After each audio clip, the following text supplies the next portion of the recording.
So hi guys, welcome back to my channel. आज हम बात करेंगे डायमेंशनल फॉर्मूला कैसे फाइंड करते ये हैं। फॉर्मूला याद होना चाहिए, मतलब ये फिजिकल क्वांटिटीज याद होना चाहिए। उसके बाद ये फॉर्मूला याद होने चाहिए, तो हम इजीली डायमेंशनल फॉर्मूला को फाइंड आउट कर सकते हैं। तो चलिए स्टार्ट करते हैं। सबसे पहले हमारे यहाँ पर जो फॉर्मूला लिखा हुआ है उसमें से हमें पहले 7 फंडामेंटल क्वांटिटीज को पढ़ना है। तो पहला आता है हमारा मास, फिर आता है लेंथ, फिर आता है time, temperature, electric current, luminous intensity and amount of a substance. तुम्हें पता है मास को हमेशा हम केजी में करते हैं और इसको हम शॉर्ट फॉर्म में लिखते हैं सिंपल सा एम। मास को केजी में करते हैं और लिखते हैं हम उसको एम है। लेंथ को मीटर में करते हैं लेकिन लिखते उसको कैपिटल एल है। उसके बाद टाइम को सेकंड में करते हैं और लिखते हैं हम उसको कैपिटल टी है। कैपिटल टी को लिखते हैं। टेम्परेचर को केल्विन में भी लिख सकते हैं और थीटा में भी लिख सकते हैं। उसके बाद इलेक्ट्रिक करंट आता है जिसको हम एम्पियर में करते हैं लेकिन लिखते हैं हम इसको ए है सिंपल सा। और ल्यूमिनस इंटेंसिटी को हम कैंडेला मतलब सीडी में लिखते हैं। और अमाउंट ऑफ अ सब्सटेंस का मतलब मोल में ही पूरा का पूरा वो करते हैं। सो आई होप आपको इतना अच्छे से समझ में आएगा। तो उसके लिए आपको इतना पहले कंप्लीट करना है कि मास को हम केजी में करते हैं लेकिन लिखते हैं हमेशा कैपिटल एम है। लेंथ को मीटर में करते हैं, लिखते हैं हम उसको एल है। टाइम को सेकंड में करते हैं, लिखते हैं हम उसको टाइम टी में है। टेम्परेचर को केल्विन मतलब थीटा और केल्विन। इलेक्ट्रिक करंट को एम्पियर मतलब ए। ल्यूमिनस इंटेंसिटी को कैंडेला मतलब सीडी। और अमाउंट ऑफ सब्सटेंस को मोल यानी एम, मोल पूरा। सो आई होप आपको इतना अच्छी समझ में होगा। अब उसके बाद देखिए, उसके बाद हम इसमें क्या करते हैं। उसके बाद हमें ये याद होना चाहिए कि फॉर्मूलाज क्या होते हैं। तो फॉर्मूला में सबसे पहले हमारा आता है वेलोसिटी। तो वेलोसिटी का होता है, हमको पता है, displacement upon force. I hope आपको इतना अच्छी समझ में होगा। वेलोसिटी का होता है डिस्प्लेसमेंट अपॉन टाइम। उसके बाद आता है एक्सीलरेशन। इसका एक्सीलरेशन का क्या होता है, देखिए इसके लिए हमें ये पता होना चाहिए कि वेलोसिटी का क्या होता है, डिस्प्लेसमेंट अपॉन टाइम। उसके बाद टाइम को हम सिंपल से कैपिटल टी से लिखते हैं। उसके बाद हमारा होता है एक्सीलरेशन।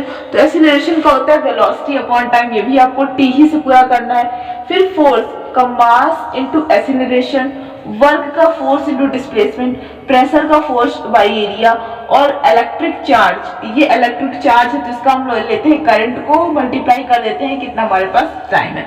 उसके बाद मोमेंट ऑफ इनर्शिया को मीटर और जितना हमारी डिस्टेंस रहती है उसका स्क्वायर कर देते हैं। सो आई होप आपको इतना भी समझ में आ गया होगा। अब उसके बाद देखिए, अब हम किसी भी चीज का फाइंड आउट करेंगे तो वो कैसे करेंगे। इसमें से आपको दो चीजें रिमेंबर रखनी है, फॉर्मूला। और पहली चीज ये कि मास का कैपिटल एम, लेंथ का कैपिटल एल, टाइम का कैपिटल टी, टेम्परेचर का थीटा या फिर केल्विन भी आप याद रख सकते हो। इलेक्ट्रिक करंट का ए और ल्यूमिनस इंटेंसिटी मतलब सीडी और अमाउंट ऑफ सब्सटेंस मतलब सिंपल सा मोल, ठीक है। और ये फॉर्मूला वेलोसिटी का डिस्प्लेसमेंट डिवाइडेड बाय टाइम और एक्सीलरेशन का वेलोसिटी अपॉन टाइम, फोर्स का mass upon mass multiplied by area. और वर्क का होता है फोर्स इनटू डिस्प्लेसमेंट, प्रेशर का होता है फोर्स बाय एरिया। और जो हम लोग का इलेक्ट्रिक करंट होता है उसको करंट से मल्टीप्लाई कर देते हैं टाइम को। और मोमेंट ऑफ इनर्शिया में जो है हम पूरा का पूरा जितना भी हमारे पास एम होता है उसको डिस्टेंस से मल्टीप्लाई कर देते हैं। सो आई होप मतलब डिस्टेंस का स्क्वायर करके उससे मल्टीप्लाई कर देते हैं। सो आई होप आपको कितना अच्छी समझ में होगा। अब उसके बाद देखिए हम किसी भी क्वेश्चन को फाइंड आउट कैसे करते हैं। तो ये देखिए, अगर हमारे पास कोई भी क्वेश्चन है, पहला क्वेश्चन जैसे कि हमारे पास है कि वेलोसिटी। तो वेलोसिटी हमारे पास है तो हम उसको फाइंड आउट कैसे करेंगे। देखिए वेलोसिटी में हमको पता है सिंपल हमारे पास फॉर्मूला होता है कि वेलोसिटी को फाइंड आउट कैसे कर सकते हैं। अब वेलोसिटी में देखिए हमें क्या पता है कि डिस्प्लेसमेंट अपॉन टाइम होता है। इसमें हम क्या कर सकते हैं, पहली चीज डिस्प्लेसमेंट कर सकते हैं, अपॉन में टाइम कर सकते हैं। तो डिस्प्लेसमेंट क्या होता है, डिस्प्लेसमेंट में देखिए डिस्प्लेसमेंट हमारी कहीं ना कहीं क्या होती है, लेंथ। और लेंथ को हमेशा कैपिटल एल से लिखते हैं।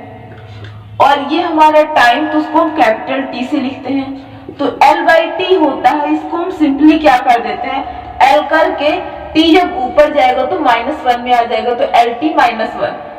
तो वेलोसिटी का क्या होगा, वेलोसिटी का होगा एल टी -1। वेलोसिटी था उसमें क्या होता है, फॉर्मूला यहाँ से लिखना है डिस्प्लेसमेंट अपॉन टाइम।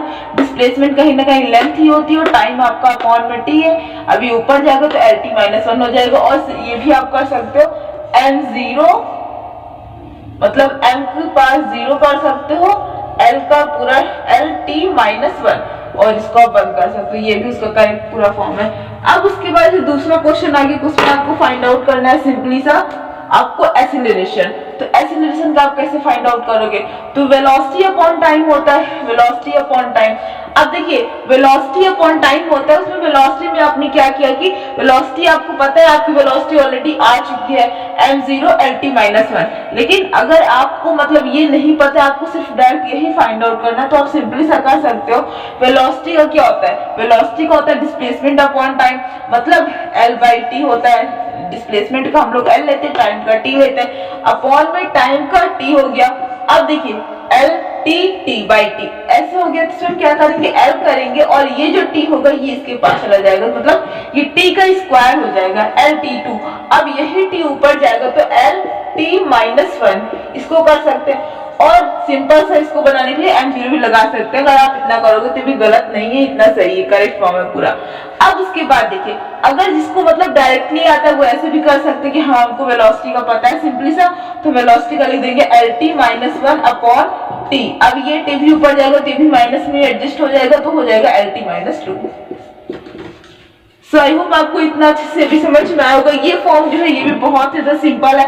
अब उसके बाद फोर्स का है, वर्क का है, प्रेशर का है, इलेक्ट्रिक चार्ज का है और मोमेंट ऑफ इनर्शिया का है। सो आई होप आपको ये आप अपने आप प्रैक्टिस कर लेंगे। और देखिए जैसे कि हमारे पास वर्क का है, तो वर्क में हम जैसे फोर्स का लेंगे तो फोर्स का लेंगे, उसके बाद हम उसमें कर देंगे अपॉन डिस्प्लेसमेंट, फिर उसके बाद डिस्प्लेसमेंट लेंथ में आएगा। ये सब करके हम उसको सिंपली से जो डिवाइड कर देंगे और ऐसे ही पूरा का पूरा फॉर्म आ जाएगा। इस तरह की हमारे पास काफी सारी क्वांटिटीज होती है, काफी सारे यूनिट्स होते हैं जिनको हम मेजर करते हैं। सो आई होप आपको ये वाला ये सारे के सारे आप इजिली सॉल्व कर पाएंगे।